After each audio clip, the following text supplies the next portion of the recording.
Mimi hawajaniambia makosa yangu. Ni ile tu wanalia mbona ulienda maandamano na wewe ni askari. Mimi nauliza askari kama gofu ataenda kushika mtu. Mbona tu mnalalia siku ya maandamano peke yake. Muskari akiwa off inasemekana ako off. Lakini wale wanalia muskari bado akiwa off yeye ni muskari. So mimi nikauliza ningeenda kushika mama wa Changani ikiwa off. Reaction yenu ingekuaje? So tu wanafahamu tu hapo hakuna kitu legit wananiambia. Mambo ya kutumia Ridendo Society change. Hiyo ni ya kitambo. Sasa ni diplomat. Sasa ni mambo na community policing. Police anapasa exercise community policing to the fullest. Kama walileta kwa katiba, kama walileta kwa service, wacha tu exercise community policing. Ndio mimi nazaambia tu muskari. Mali yote tu yuko regardless of the rank. Mimi nimeshinda tu huku, hawajanirudishia tenje na wameniambia nikuje Wednesday. Hivyo ndo wananiambia. So nimejaribu kulia nikamwambia hii tenje ndo ofisi yangu ndo kila kitu. Ukiangalia siku hizi kila kitu transaction ni M-Pesa unaona.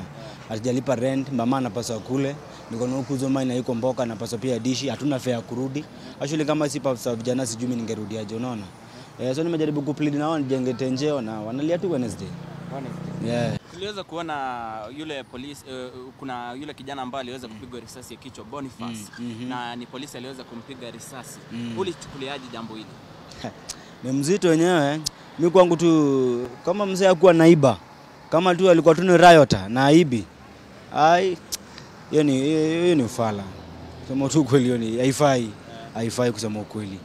Haifai. Mimi nilisikia vibaya kama youth. Juu nimepoteza mayouth wengi sana wenye walikuwa naibanga in the hands of police, in the hands of Masai and in the hands of raia.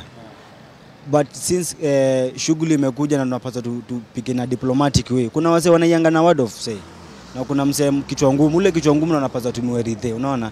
Lakini tu msee na riot msee.